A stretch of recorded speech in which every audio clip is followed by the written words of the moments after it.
Hi students, this is Ravi. ఈరోజు మీకు నేను కెమికల్ బాండింగ్ చాప్టర్ ఎక్స్ప్లెయిన్ చేస్తున్నాను. What is chemical bonding? Chemical bond అన్నప్పుడు ఏవైనా టూ ఆటమ్స్ కానీ గ్రూప్ ఆఫ్ ఆటమ్స్ కానీ అవి స్టేబుల్గా అవ్వడం ట్రై చేస్తాయి. అప్పుడు స్టేబుల్గా అవుతున్నప్పుడు వాటి మధ్యలో ఏర్పడే బాండ్ని మనం కెమికల్ బాండింగ్ అంటాం. అయితే ఈ కెమికల్ బాండింగ్స్లో టూ టైప్స్ ఉంటాయి. ఒకటి యానిక్ బాండ్, ఇంకోటి కోవలెంట్ బాండ్. ఏవైనా టూ ఆటమ్స్ ఎందుకు కంబైండ్ అవుతాయంటే అవి దానికున్న అవుటర్మోస్ట్ షెల్లోని 8 ఎలక్ట్రాన్స్ లేకపోతే అవి వేరే ఆటంతో కలిసి 8 ఎలక్ట్రాన్స్ వాటి యొక్క అవుటర్మోస్ట్ షెల్లో ఉండడానికి ట్రై చేస్తుంది. అంటే మనకి పిరియాడిక్ టేబుల్లో చూస్తున్నప్పుడు first 1A group elements to ఇంకా 7th గ్రూప్ ఎలిమెంట్స్ వరకు అన్ని ఆటమ్స్ వాటిలో ఉన్న అవుటర్మోస్ట్ 8 ఎలక్ట్రాన్స్ ఉండడం కోసం ట్రై చేస్తూ ఉంటాయి. అంటే మీకు చెప్పినట్టుగా 1A group elements to 7th group elements వరకు అన్ని ఆటమ్స్ ఏం చేస్తాయంటే వాటి యొక్క అవుటర్ మోస్ట్లోని 8 ఎలక్ట్రాన్స్ ఉండడం కోసం అవి కంబైండ్ అవుతాయి. 8th గ్రూప్ ఎలిమెంట్స్తోని కొన్ని నోబెల్ గ్యాసెస్ ఉంటాయి. అవేంటి? Helium, neon, organ, krypton, xenon, Radeon. ఇవి 8th గ్రూప్ ఎలిమెంట్స్. అంటే వీటి యొక్క అవుటర్ మోస్ట్ షెల్లోని కరెక్ట్గా 8 ఉంటాయి. మనకి హీలియంలో 2 ఉంటాయి అవుటర్ మోస్ట్లోని, మిగతా అన్నిటిలోని 8 ఉంటాయి. కంప్లీట్గా ఫిల్ అయిపోయింది కాబట్టి ఇవి దేంట్లో కూడా పార్టిసిపేట్ చేయదు, either ionic bond or covalent bond. But 1A group to 7A group elements ఏం చేస్తాయంటే ఇవి యానిక్ బాండ్ కానీ కోవలెంట్ బాండ్ కానీ ఫామ్ అవ్వడం ట్రై చేస్తూ ఉంటాయి. What is chemical bond? The force of attraction between any two atoms or a group of atoms that results a stability entity is called a chemical bond.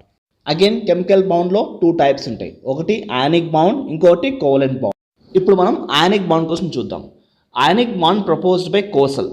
అంటే Kossel ఈ యొక్క ionic bond కోసం చెప్పారు. ఈ ionic bond అనేది highly reactive metals and highly reactive non metals మధ్యలో జరుగుతాయి.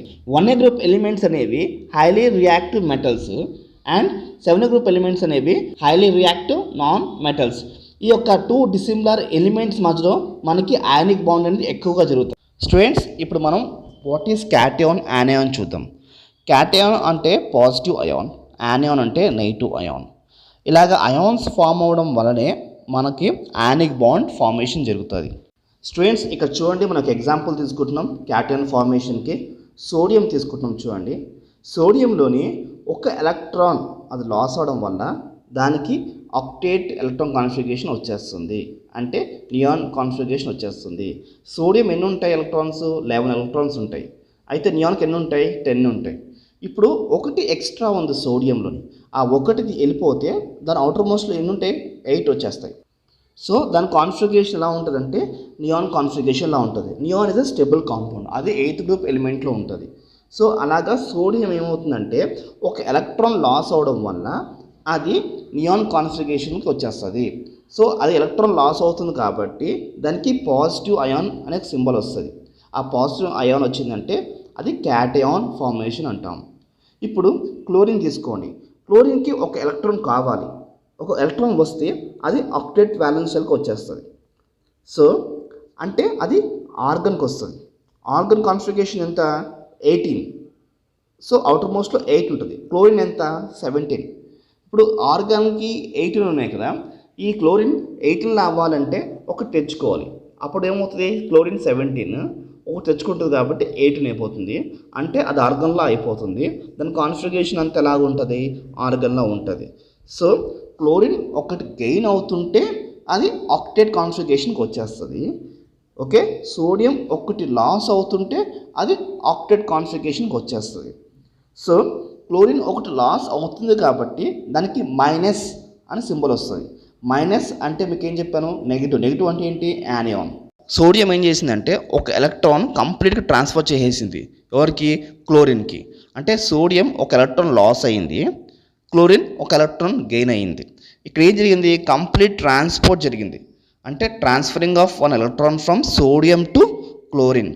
అక్కడ ఈ రెండింటి మధ్యలో ఇప్పుడు ఏం బాండ్ ఉంది? అయానిక్ బాండ్ ఏర్పడింది. అలాగ జరిగి ఈ ఎన్ఏ ఈ Cl రెండు కలిసి NaCl కాంపౌండ్ ఫామ్ అయింది. వీటి రెండింటి మధ్యలో మనకి ఏం బాండ్ ఉంది? అయానిక్ బాండ్ ఉంది. అయానిక్ బాండ్ అంటే complete transferring of electron from sodium to chlorine. So this is the ionic bond formation. మనం నెక్స్ట్ కోవలెంట్ బాండ్ కోసం చూద్దాం స్టూడెంట్స్.